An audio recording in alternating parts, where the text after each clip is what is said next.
नमस्कार, मी प्रीती हिवाळे.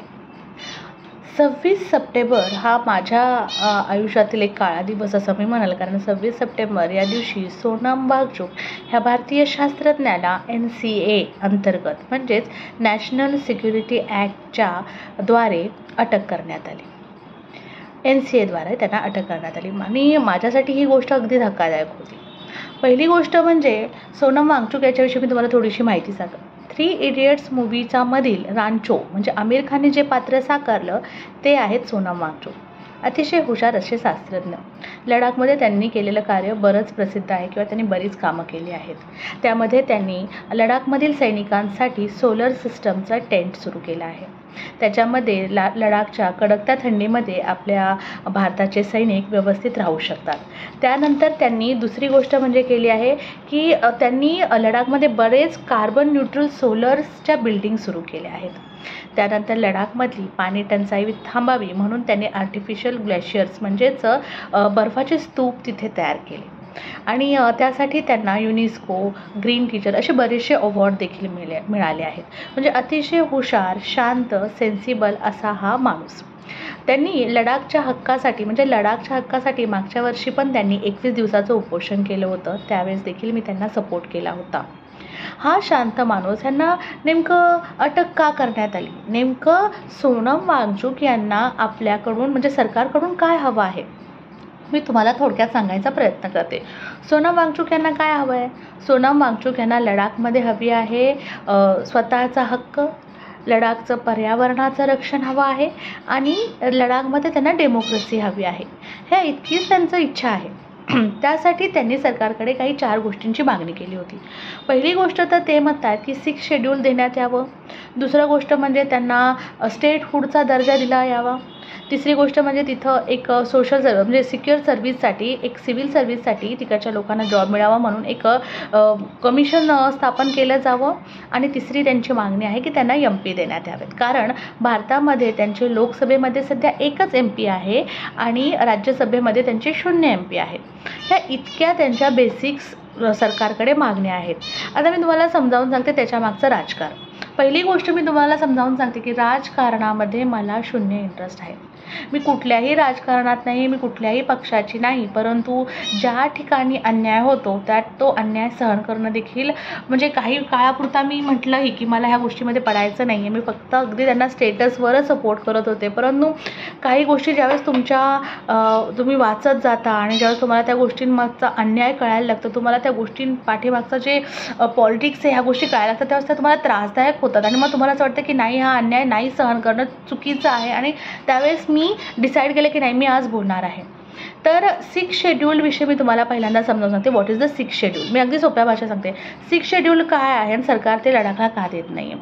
6 शेड्यूल म्हणजे काय आहे की याच्यामध्ये घटनेअंतर्गत जे आदिवासी क्षेत्र आहेत म्हणजे मिझोराम, त्रिपुरा, आसाम यासारखे जे आदिवासी क्षेत्र आहेत तिथल्या आदिवासी लोकांना त्यांचं सांस्कृतिक, आर्थिक आणि त्यांची सामाजिक रक्षण करण्यासाठी, त्यांचं संवर्धन करण्यासाठी काही नियमांची तरतूद केली जाते आणि त्याचबरोबर त्यांना स्वतःचे काही कायदे निर्माण करण्याचा देखील अधिकार यामध्ये दिला जातो. ह्याला म्हणतो आपण 6 शेड्यूल. 6 शेड्यूल सरकारने ज्यावेळेस लडाखमध्ये 6 शेड्यूलची मागणी करण्यात आली त्यावेळेस सरकारने ती मान्य केली होती, परंतु नंतर सरकार निवडून आल्यावर सरकारने ह्या गोष्टीला स्पष्ट नकार दिला. आता पहिली गोष्ट म्हणजे सरकारने याला नकार द्यायचं कारणच काही नव्हतं, कारण लडाखसारख्या राज्याला 6 शेड्यूल दिल्यावर काय फायदा आहे? तर त्याच्यामागची मोठी गोष्ट तुम्ही समजून घ्या. पहिली गोष्ट म्हणजे लडाखमध्ये जर 6 शेड्यूल दिलं गेलं तर तिथल्या लोकांना, स्थानिक लोकांना त्यांच्या जमिनीवर त्यांचा हक्क निर्माण होईल. त्यांच्या जमिनीवर सरकारचा हक्क राहणार नाही आणि त्यांच्या जमिनी कुणालाही विकू देणार नाही. आणि हीच खरी गोम आहे की सरकारला त्या जमिनीमध्ये त्यांचे काही मित्र किंवा काही त्यांचे शुभचिंतक असे अडाणी लोक आहेत आणि त्यांच्या अंतर्गत इथे खनन करायचे, औद्योगिक घडामोडी घडवून आणायच्या आहेत, म्हणजे फॅक्टरीज वगैरे सुरू करायच्या आहेत. आणि तुम्ही समजून घ्या, मला वाटतं मागच्या वेळेस पण मिझोराममध्ये हात सदन नावाचं काही जंगल होतं तिथे देखील, किंवा मणिपूर जळत होता. म्हणजे अशा बऱ्याचशा गोष्टी अशा होत्या ज्यावेळेस तुम्ही आदिवासी लोकांच्या आयुष्यामध्ये तुम्ही तिथं एक म्हणतात ना वाळवी लागल्यासारखं औद्योगिक क्रांती लागलेली आहे. पर्यावरणाचा नाश यामुळे होत आहे आणि लडाख हे अतिशय अतिसंवेदनशील असा पर्यावरणाचा एक प्रदेश आहे. आणि सोनम वांगचुक यांचं म्हणणं आहे काय की इथं खनन करणं किंवा एखाद्या गोष्टी इथं भूमिगत काही गोष्टी जर तुम्ही केल्या किंवा काही बांधलं गेलं किंवा काही बांधकाम करण्यात आलं तर पूर्ण भूगर्भीय रचना बदलून जाईल आणि त्यामुळं हा पर्यावरणाचा धोका पूर्ण भारत देशालाच असेल असं त्यांचं म्हणणं होतं. पण फक्त सरकारचा याच्यामागं स्वार्थ होता. त्याचबरोबर आणखी दुसरी त्यांनी मागणी काय केली होती की त्यांना निवडणुकीचा अधिकार द्यावा, त्यांनी आपल्या गोष्टी जगासमोर मांडाव्यात, आपल्या राजकारणासमोर मांडाव्यात, लोकांसमोर मांडाव्यात, यासाठी त्यांनी आपले MP 2 मागितले होते. पण सरकारला तेही मान्य नव्हतं.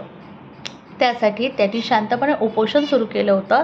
परंतु सरकारने स्वस्वार्थासाठी त्यांच्यावर देशद्रोहासारखा अगदी वाईट असा आरोप करून त्यांना अटक केली. हे कितपत योग्य आहे? ज्यावेळेस पण अशा गोष्टी होतात, एखाद्या व्यक्तीवर अन्याय होतात, ते पण सोनम वांगचुकसारख्या अतिशय सेन्सिबल अशा शास्त्रज्ञाला ज्यावेळेस तुम्ही अटक करता देशद्रोहाच्या आरोपाखाली, हा अन्याय नाही आहे का? आणि खरं सांगते म्हणजे ज्या दिवशी मी हे वाचलं त्यावेळेस मला असं वाटलं की म्हणजे जगामध्ये म्हणजे आता सध्या भारत देशामध्ये लोकांनी लोकशाही राहिली आहे का? म्हणजे लोकांनी जर सरकारविषयी एखादं पाऊल उचललं किंवा सरकारविरुद्ध काही बोललं तर त्याला देशद्रोही ठरवलं गेलं तर आपला इथे लोकशाहीचा अंत नाही आहे का? नीट विचार करा. लडाख हा पहिला देश आहे म्हणजे पहिलं राज्य आहे तिथं एका माणसाने आवाज उचलला, तो पण एक शास्त्रज्ञ ज्याने देशासाठी बरंच काम केलं आहे, जो एक सेन्सिबल शांत स्वभावाचा शास्त्रज्ञ आहे, ज्याने फक्त आपल्या राज्याच्या हक्काची मागणी केली, आपल्या राज्याच्या सुखाची मागणी केली, त्यांच्यासाठी त्यांनी लढा दिला. म्हणून तुम्ही त्याला देशद्रोही ठरवता तर उद्या जाऊन तुमच्यावर सुद्धा ती वेळ येऊ शकते. तुम्ही तुमच्या राज्याच्या हिताची मागणी केली तर तुम्हाला सुद्धा दुसरं सोनम वांगचुक होण्यापासून कुणीही थांबवू शकत नाही. हा अन्याय आहे. आणि बरं ठीक आहे, मी माझं मत काही तुमच्यावर लादत नाही आहे, पण माझं एक म्हणणं नेहमी असतं की कोणत्याही गोष्टीचा ॲनालायसिस करायच्या आधी तुम्ही त्या गोष्टीचा अभ्यास करा, त्याचा स्टडी करा. गुगलवर तुम्हाला ह्या सगळ्या गोष्टीची माहिती मिळेल. तुम्ही दोन्ही गोष्टी ऐका, सरकारकडूनही ज्या गोष्टी आल्या त्या ऐका, सोनम वांगचुकच्या देखील गोष्टी ऐका आणि मग तुम्ही ठरवा की हा नक्की काय गोष्ट आहे आणि ह्याच्यात नक्की सोनम वांगचुकवर किती अन्याय होत आहे हे तुम्ही ठरवा. आणि ज्या दिवशी तुम्ही ठरवताल की नक्की सपोर्ट कुणाला करायचा आहे आणि मला माहिती आहे जर तुम्ही नीट जर व्यवस्थित अभ्यास केला तर तुम्ही नक्की सोनम वांगचुक यांनाच सपोर्ट करताल.